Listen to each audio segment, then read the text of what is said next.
Hey guys, JJ here. I got a quick one for you guys today.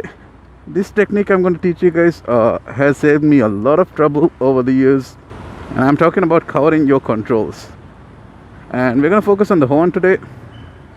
So here's what I do with my left hand. I always try and preemptively cover the control required according to the situation that's happening in front of me. And preemptive being key here. So I'm on the lookout always for what's happening in front of me. And let's say, for example, there's someone in front of me, right? It's really easy for us to read people's body language.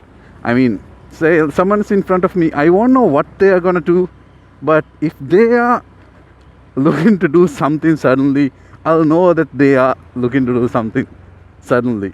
It's just how it works. We are very tuned to read people's body language. So yeah, I won't know what they're gonna do, but there's just feeling that you get, right? When someone's in front of you, like, this guy's gonna do something.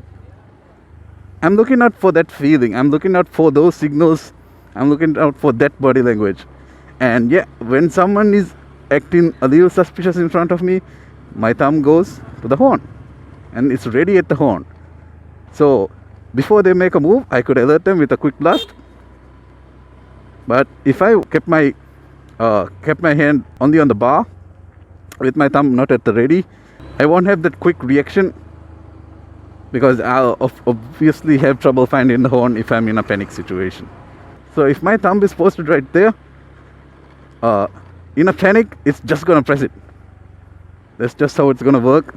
That has saved me a lot, and I'm in a lot of trouble over the years. Now you could say that I could always keep my thumb posted on the horn, but the thing is, my thumb also operates another very important control, and that's the high beam. So now I'll get to the high beam on a separate video, because there's a lot to cover regarding the high beam. Yeah, so for now, just focus on learning to read people's body language. It's really easy. It's just intuitive to us to be able to read people's body language. And then yeah, preemptively cover the horn so that you could avoid unnecessary trouble. Thank you for watching, and I'll see you guys in the next one.